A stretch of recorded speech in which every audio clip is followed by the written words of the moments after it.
Hi, so welcome to One Source Retirement Advisors first quarter client update.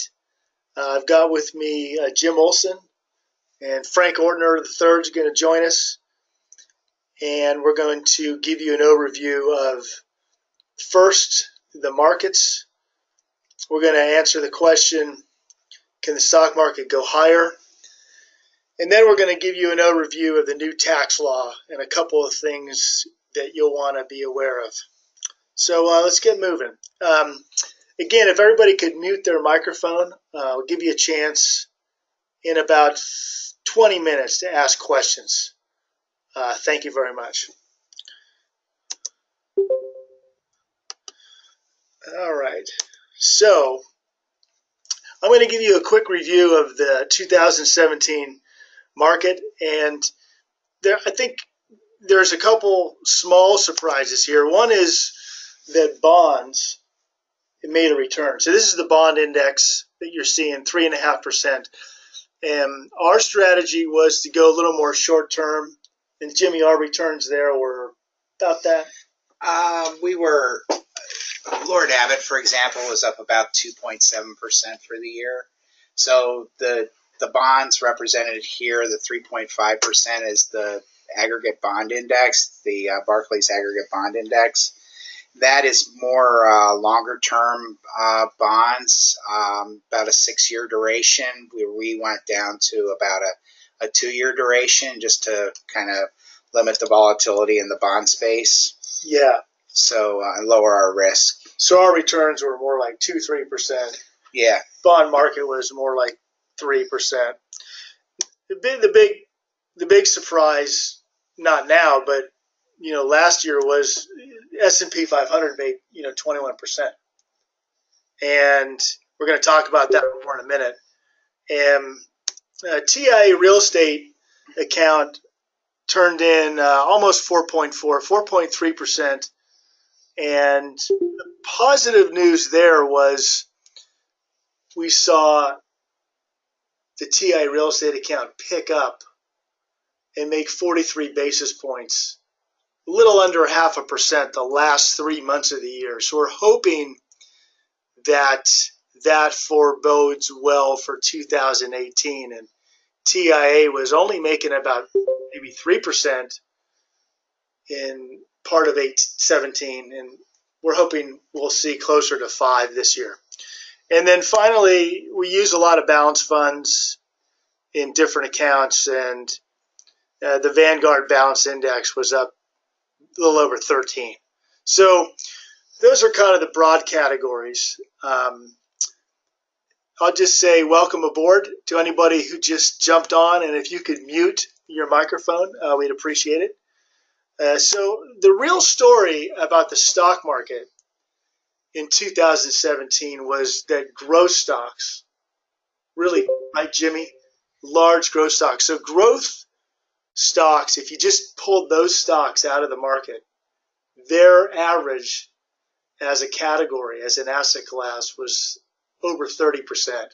Yeah. Whereas value stocks or older world companies, financials, utilities, energy, those type of companies, consumer companies only made 13%. So, Jimmy, you want to talk a little bit about like how kind of narrow in some ways the stock market was? Yeah, so if you really break down the growth index, that 30% is the Russell 1000 growth index. And if you break down where a lot of that return came from, it was largely 5 stocks, Apple, Netflix, Amazon, Google or Alphabet, and Facebook. So 5 stocks. 5 stocks were the big drivers of that return. So if you had all the other stocks in there, you would have a much more modest return on your growth portfolio. But the interesting thing is the 2016 market was a value market. Value outperformed growth considerably. In 16. In 16. One year before. 1 year before. So in 17, it was a reversal. And we'll talk a little bit later about this, but growth will likely continue to outperform value going through this current year. So one of the really questions that we get a lot, and you may have, is can the stock market go higher? So we're going to try to answer that a couple ways. One is, was 2017 justified? And how does 18 look based on what we know? Now, the stock market really only cares about generally two things, Jim: interest rates and earnings or profits, right? Correct. So we call that how you value the stock market, based on earnings. And so talk a little bit about earnings and the valuation of the stock market and what it did last year, and then what you think things look like next year. All right. So last year, the market really, as everyone knows, really took off the day after the election in 2016, and a lot of that was, there were two components to that. There was a lot of anticipation that we would see corporate tax cuts. And the other thing is earnings actually really started to accelerate in 2017. So companies were really making a lot of money, and that really pushed stocks up, pushed the whole stock market up, as well as that anticipation of corporate tax cuts. Going into 2018, earnings estimates are looking really good. Standard & Poor's estimates full year earnings on the S&P 500 index to be $152 a share versus $125 a share for 2017. So it's so last year the stock market made $125 a share. Correct. And this year the estimate is for $152 a share. Okay. And I think that does not completely reflect tax reform yet, too, because right now,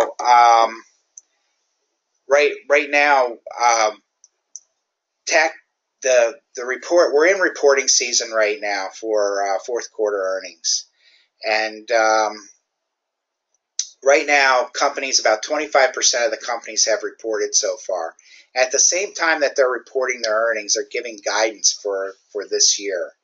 So analysts are starting to digest this guidance and have started to adjust earnings upwards, but I don't think they fully reflected the guidance that's to come over the next few weeks as more companies start reporting and giving guidance. Guidance means as they get new information, they'll revise what they think profits will be. Correct. And right now you're saying what's happening? Right now, they're in the process. 25% of the companies are reported, and in these earnings reports, they're giving an outlook for what they think they're going to do this year. Well, we still have 75% of the companies yet to report in the S&P 500. So analysts are speculating that they're going to be upping their guidance, but until they really see what they say, they're not going to make dramatic changes to the earnings estimates. So right now, Standard & Poor's estimates 152 for 2018, $168 for 2019. So going out another full year, they really are estimating a ratcheting up of earnings. So what's the difference between having a profit of $125 a share versus having a profit of, say, $150 a share? That's like how much higher is that? That's about 22% higher in earnings. That's a lot. 22% ballpark.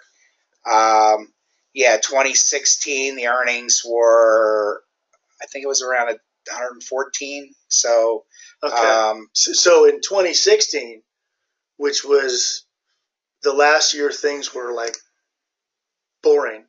Yeah.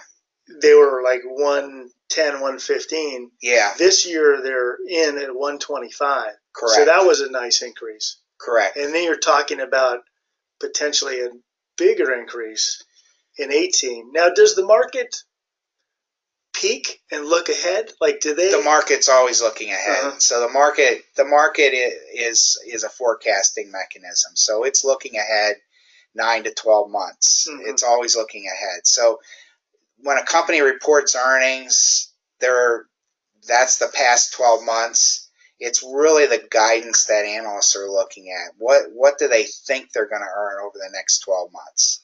And that's what values the stock. That's what's driving the stock price. All right. So in summary, we're seeing guidance higher.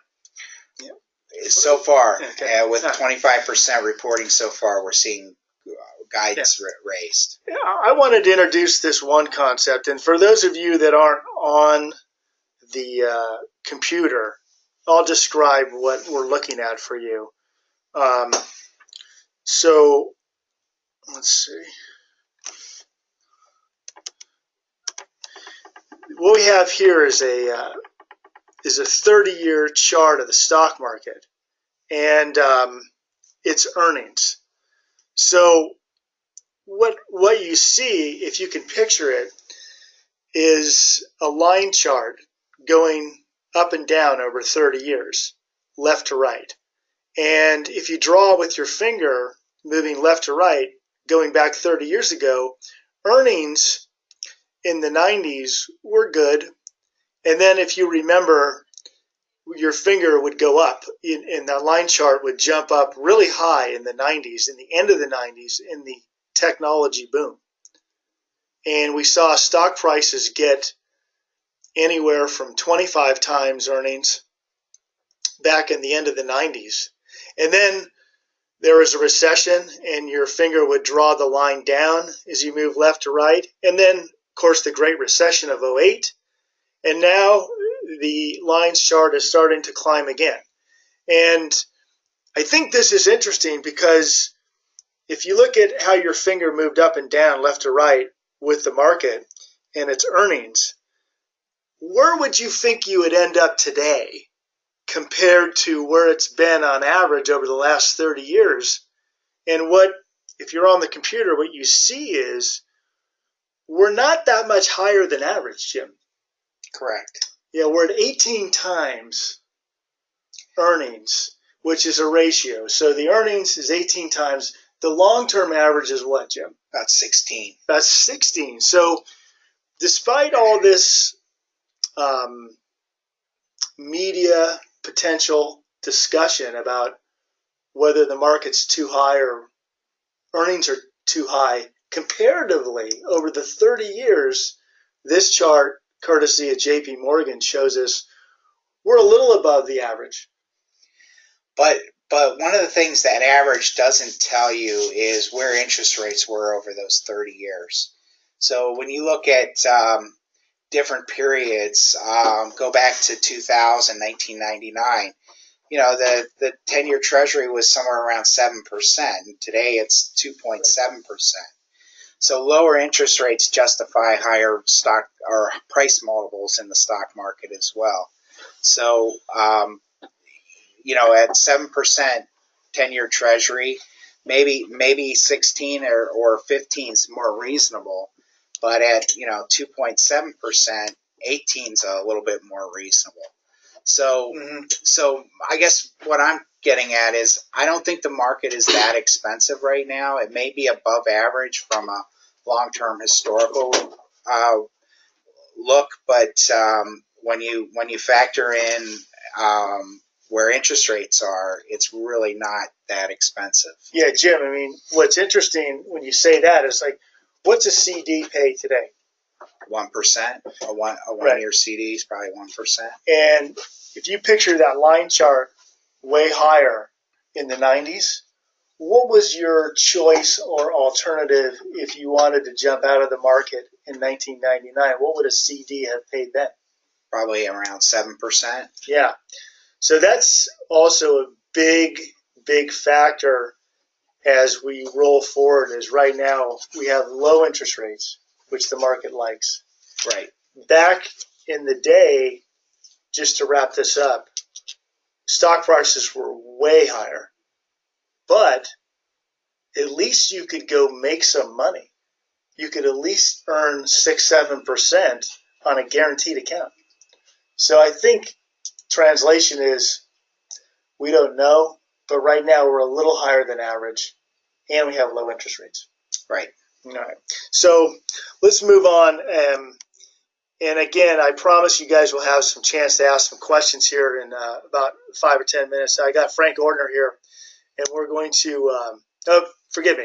I wanted to just quick summarize some bullet points with our outlook for the markets and what you could do about it. The first thing is, since the market's done so well, if you need cash flow and your portfolio hasn't changed that much strategy-wise, we could sell a little bit of equities to support your cash flow needs. Why? Because that's the part of the portfolio that went up the most. Second thing is, Jim, I'll let you handle this. Strong earnings do favor stocks. Yeah, so going back to what I just said, earnings drive stock prices, and earnings are going to continue to ratchet up. I think we're going to see the guidance, and we're going to see analysts raise those estimates, and that's going to favor stocks going forward. The other thing to keep in mind is international stocks have really started to turn around. Mm-hmm. 2013 through 2016, they really underperformed. A lot of that was because of a strong U.S. dollar, and that reversed in 2017, and that's continuing today. And also, earnings are just starting to catch up in Europe and overseas in general. So we're starting to see that. I think we're in the early innings of the international markets doing well. So that's an area that if you're not in international, should start probably getting a little bit of exposure to the international markets. They've been terrible in the past. 2013 to 2016, they were absolutely terrible relative to the U.S., but it looks like they're turning the corner here and provide some opportunity. Nice, good, Jim. Thanks. So the third course, or the third point, is stay the course. And a balanced portfolio will support your goals. Yes, right now or last year, your return on your real estate and your return on your bonds was lower than long-term average, but the stock market was double or that of the long-term average. So diversification still works. It's like Forrest Gump said, sitting on that bench. You never know what you're going to get. And lately it's been the stock market that's really, fortunately, given us a return which has propped up what we're not getting in the fixed income side. So let's talk and switch horses here and talk about the new tax law that was just passed. And Frank Ordner's here. We summarized 5 key things to talk about. Yeah, good afternoon, everybody. This is Frank. As you know, or you should know, the Tax Cuts and Jobs Act was passed at the end of last year, effective for this year. So it won't affect anything we're doing when we do your taxes for 2017, but it does affect anything going forward and any planning that we do. So this is one of the most comprehensive tax laws passed in quite a while. So there is a lot of changes. So what I tried to do here with John was just kind of summarize what's kind of be most relevant to most of our clients. And when we do the taxes this year, we will make sure that we'll do a review with everybody and just to kind of let everybody know how their situation is going to be affected moving forward in this year and beyond. So these are just some of the key points that I think that everybody should be aware of now, so that they can maybe make any changes going forward. So the biggest thing is the standard deduction was effectively doubled for everybody. So if you don't remember, when you got down to taking deductions on your tax return, you would either itemize where you would add up your state taxes, your medical expenses, your mortgage interest, your charitable contributions, and amongst other things. And if those all added together were more than the standard deduction, you would deduct your itemized deductions. If the standard deduction is higher, you would deduct that. So the first thing is the standard deduction is effectively doubled. And for a married couple, it's about $24,000 this year.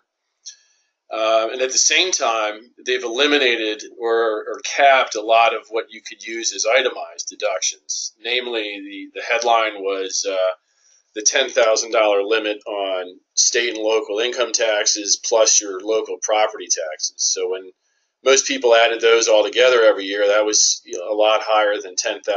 So that number is now going to be limited to $10,000.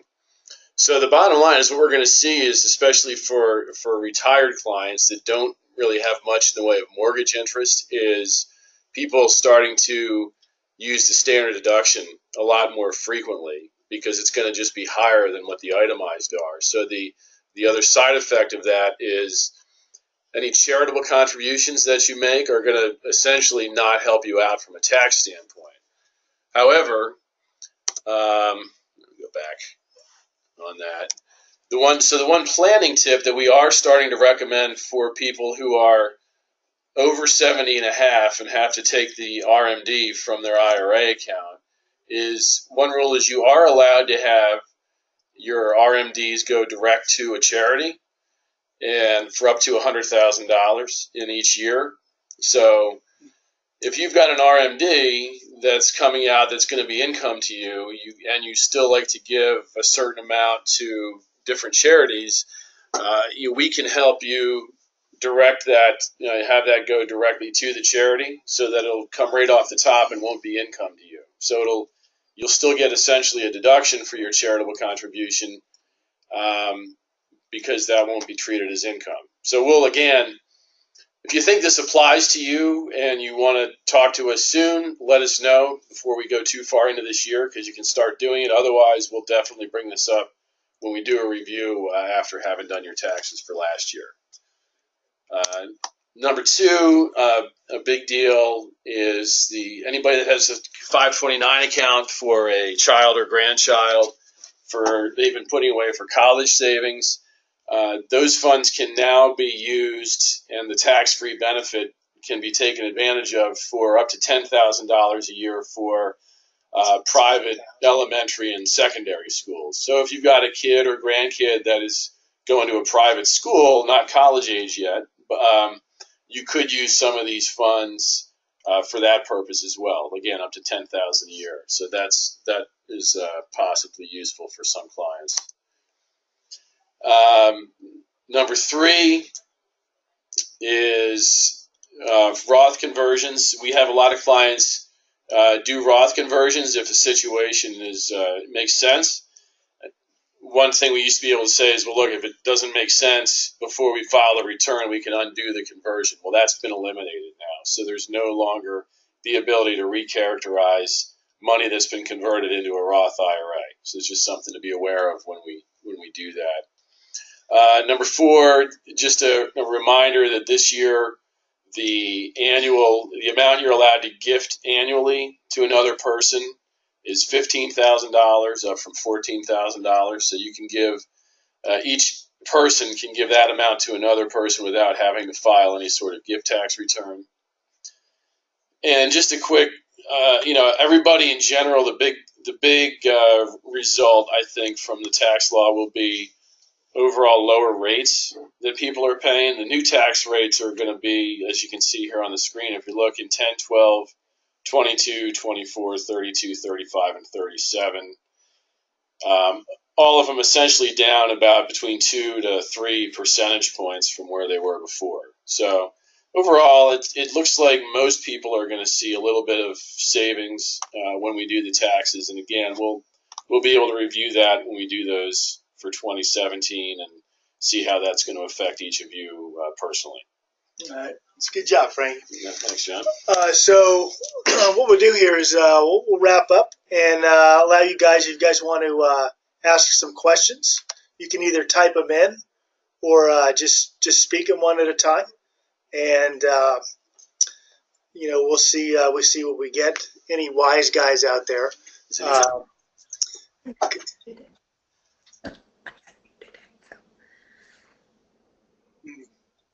Go ahead.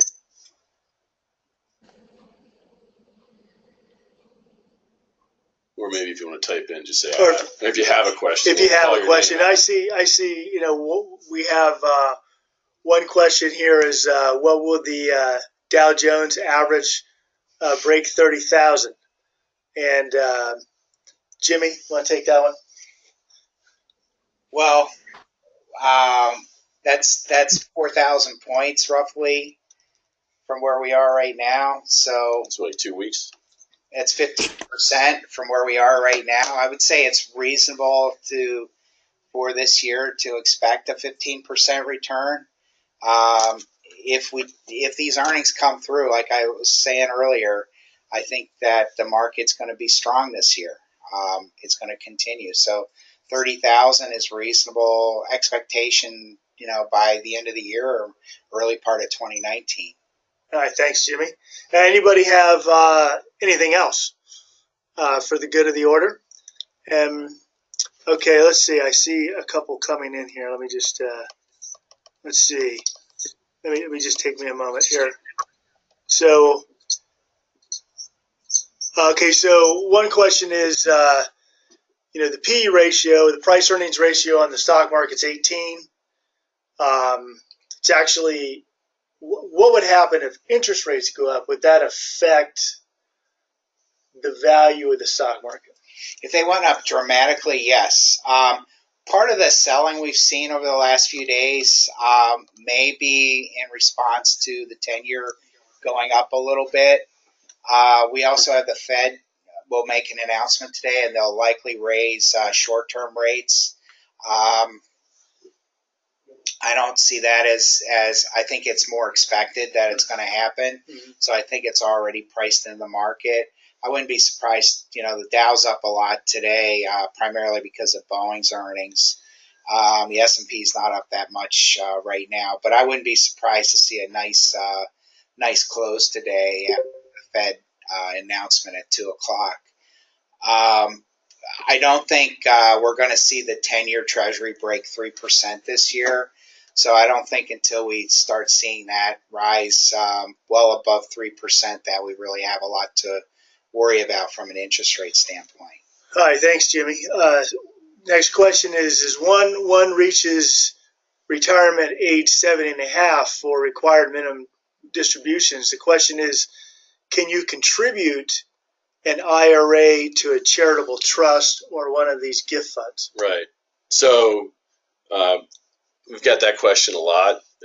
So when you do a distribution as an RMD direct to a charity, it cannot go to a charitable gift fund. Like, that's a fund that we use a lot that is a charity, but it's got to be a 501c3, I believe is the rule. That's not. It's got to be a qualified, like a 50% charity. So typically it's got to go direct to whether it's a church or a nonprofit, something like that. It cannot go through a conduit charity to get to that. So you got to have Fidelity or TIA send a check directly to the charity. That's correct. Okay. Yes. All right. Thanks, guys. We appreciate it. We're going to wrap up. Look forward to seeing all of you through the office with tax time. And, of course, if you didn't get what you wanted here, kindly just send me or Frank, Jim an email. Appreciate you joining us at lunchtime. And one more thing on Sunday, right?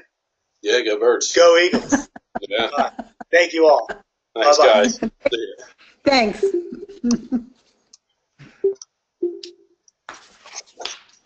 Very good.